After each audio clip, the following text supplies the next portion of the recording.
Hey, greetings, it's Daniel. Today I wanted to give you some advice about removing hexerei, and negative magic that may have been sent against you. So these are some simple things you can do on your own. Now, if these don't work for you, you might want to consult a professional, someone who specializes in this kind of thing. But before I even begin, some parts of the country, it's very common. I find that hexes and things like that have increased. In other parts, it's not. So, one is, sometimes it really is just the person in their head. And of course, you can do these things even if you're not sure. So you could consult a divination advice, use your tarot, your ruins, go to a reader. Just be careful with that because sometimes certain readers, if they try to say that they'll remove the curse for large sums of money or things like that, they're probably not something that's probably just bogus. Move on.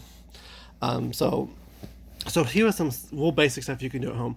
Number one thing I tell people when they think that there's been stuff in is clean your house.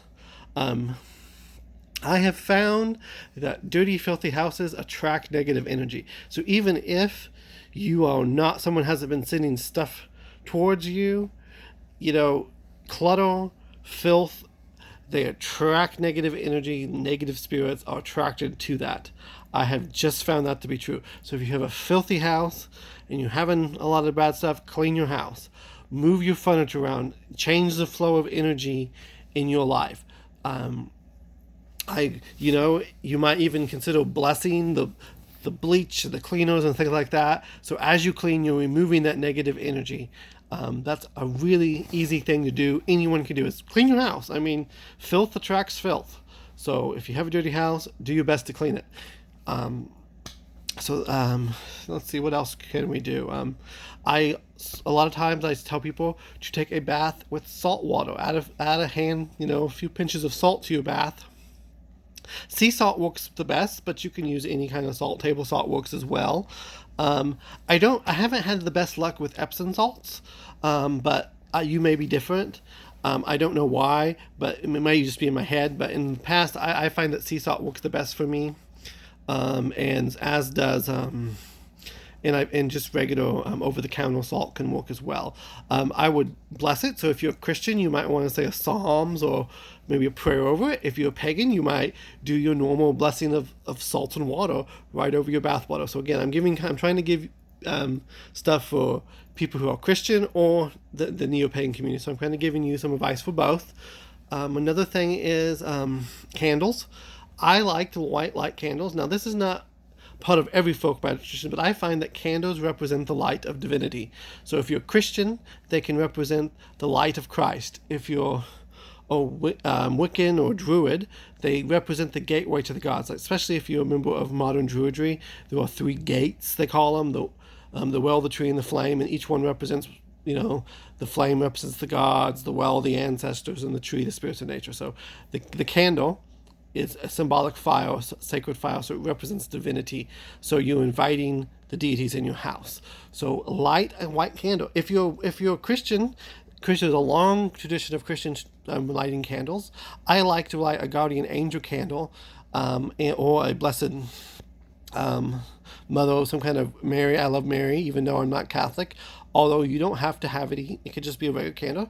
Say a prayer over, invite God's spirit, and the candle puts a natural circle of light around you. So it's a symbolic, protective circle of God's light around the house. So literally light some candles. So you've cleaned your house, you've taken a ritual saltwater bath, you've lit some candles. So to invite God's life into God's light, or the gods, or whatever spiritual path you follow into your life. So them are some basic things. What else can we do? I like to go through my house because most people spend a good time in their house, and so the negative energy kind of attaches. You can also do this to your car. You can take holy oil, olive oil, and you can bless all the doors and windows. If you're a Christian, you're going to make the sign of the cross. If you're a pagan, you could use a ruin. You could use the pinnacle or another sacred symbol for you that represents protection. So all those can be important to you as a practitioner. I also like to make a witch bottle, which is simply a jar or a bottle where you put in sharp objects inside, screws, nails, broken glass, a little bit of your hair sometimes you put in there. Some sources say to urinate in it, or if you're a woman, to put a little menstrual blood. If you're not comfortable with that, vinegar works just as well. But if you don't use the urine, definitely use some hair, something that is yours.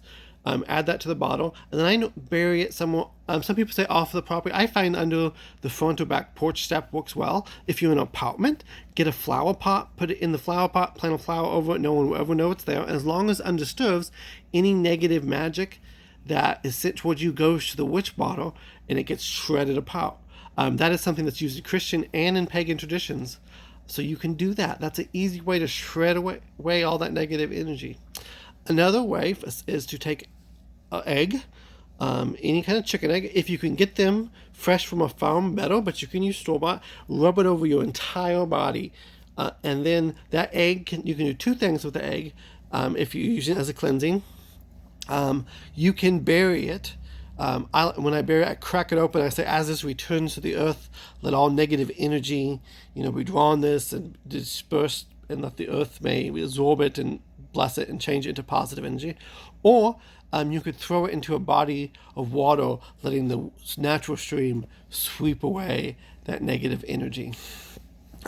If that's not possible, let's say you could put it down, throw it down your garbage disposal with a chant or a prayer, and and then as you put it on and it gets all there and scrapes it up, you can really visualize all that negative energy being obliterated. You could put it in a brown paper sack and expose it over in your garbage as well. So there are some ways you can do with an egg that can help remove that negative energy. I find that saying the Lord's Prayer or Psalms 23 works really well for Christians. Wiccans can cast a circle around their entire house. You can even set up the watchtowers. I like to take 3 regular stones, just stones like this that I know, and you can charge them in your circle, and you can put them outside of your house if you can, or if you live in an apartment, you could put them in the 4 directions of your home, and these will be permanent watchtowers or guardian spirits put in your house to protect you and remove any negative energies. And then you'd want to recharge them. Let's say you could do them once a month, but really only maybe on the solstices and equinoxes is when I would do them, unless you've had a really bad, stroke or bad luck or stuff. And then that's something easy you can do. I like to do that during the new moon, but you could do it during the full moon. That's a really easy way to kind of get that energy off you. So I'm trying to think of some other easy, just simple ways. I'm not trying, like I said, if these don't work for you, you might want to get a professional practitioner. Or like I said, if you need help, put in the bottom bar, the comment section. That's what they call it now, and I will be happy to give you more specific advice for your case. Let me think. What else? I also warn you is to be careful. Some people get so frustrated that they have a curse on them that it's a self-fulfilling prophecy. So don't be afraid. Trust in your deities. Trust in whatever higher power. If you're a Christian, have faith in the Trinity. If you're a Wiccan, trust that the Lord, Lady, whatever your gods or whatever you work with are going to be part of that because you've built relationship with them. I feel like the best way to combat any kind of curse is prayer and that connection with divinity by whatever. So connecting to your higher power is one of the best ways, and living a more clean life. What do I mean? If you are a hateful, nasty person, you're going to attract more negative. This has nothing to do with the law of 3 or anything. This is just life. I mean, if you're hateful and nasty to everybody you meet, you're going to get people who are going to be hateful and nasty to you. Now, of course, even if you're kind, there's going to be some people who are not going to be nice to you. And yes, there are bad practitioners who will go out and do and use magic, just to spite people. I have found that most curses and hexes are not necessarily intentional. I used to call us the evil eye, or like the bad look. You've done something and someone's giving you a look and they've indirectly sent energy your way. So that tends to, and then we're easy to break. And then sometimes you actually have practitioners sending negative, evil curses or negative stuff towards you. Most of the time they're inexperienced and they're easy to break. Now there are times when there are people who are good at that. I find that rare. I think that most people are just simply not important enough for people to be out cursing and hexing them. I mean, if you feel like you're cursing hex, I feel like you should first off look at your life. What are you doing? Are you being, is there a reason why you feel like that? And sometimes the reason is you. And sometimes it is in your head. Now, there are legitimate cases, so I have seen that a little bit more over the last probably 10 years than I have ever. I mean, it does seem to be, there are more people practicing magic, and unfortunately, some people are vindictive, mean, horrible people. Unfortunately, I do believe there's good in all people, but sometimes people just don't understand what they're doing and don't understand the negativity that they're weaving in their life.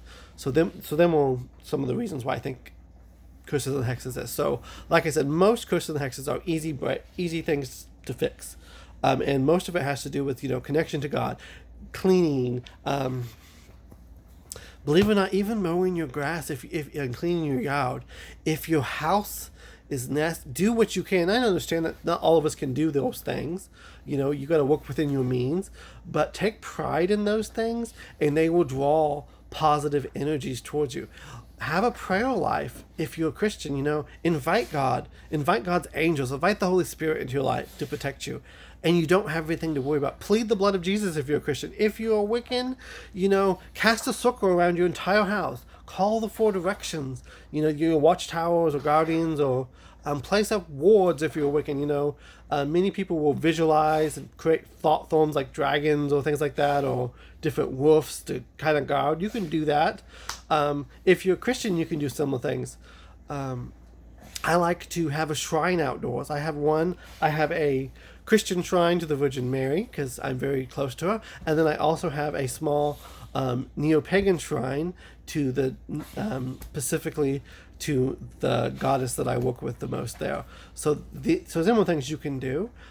If you're not really any spirituality, create a little shrine to the nature or Mother Earth, or just something sacred on your property can help. You can do it in your home too, indoors. Have a little spot where you can reflect. If you're an atheist, you can still find something important to reflect on that has meaning to you. That I feel like, because I know some atheistic pagans who don't necessarily believe in a literal, they believe in, I wouldn't call them not theists. They just kind of believe in like an energy force, but they would call, I actually believe in an actual, I'm a soft polytheist, in the sense that I believe all gods and goddesses are part of a universal whole that is one entity, but they're also individuals. So I'm monotheist in the sense that I think they're all one, but I'm a soft polytheist in the sense that I think there are also individual spirits and entities that make up the whole, that are different vibrations and meanings and lots of crap that has nothing to do with this video. So then was just some basic stuff. There were lots of other things. Hang St. John's wort at your door to keep evil spells. I also like to hang some in my bedroom. So when you're sleeping, because that tends to be when a lot of people are vulnerable to that kind of things, when they're sleeping. So St. John's wort is a herb that you can use that works really great for that. I've also used laurel leaves. They work really good for hex breaking, and I've found from experience. I don't recommend putting a circle of salt around your house. I know that in the movies they tell you to do that. I've actually found that while it does ground the energy in a home, but I found sometimes that it just doesn't work. I mean, I do use salt for protection, and mostly I actually use salt for purifying and grounding in the traditions that I practice, but it is a protective element. But I have not found a circle of salt around the house to be helpful. In fact, I found sometimes it confines the energy in, and it doesn't help me get the stuff I want out. And so that's just personal. I have taken iron nails and I have drove them in different spots around my house because iron helps ward off evil. You can use different crosses.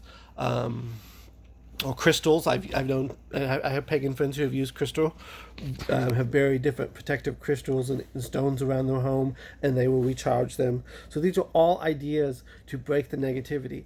And like I said, first thing you need to do is look at your own life too. What are you doing? Because I have found that people who are good people, and I'm not saying you're a bad person, I'm saying that people who do positive, good things, people who take care of themselves, take care of their homes, tend to deflect negative energy better than those who don't. So if your life is a mess, sometimes your life is not a mess because someone's putting hexes and curses against you. So your life is a mess because you haven't done anything to fix it. So then we're just some simple ideas. Again, if you have any questions, ask, and I'm happy to help if I can. Many blessings.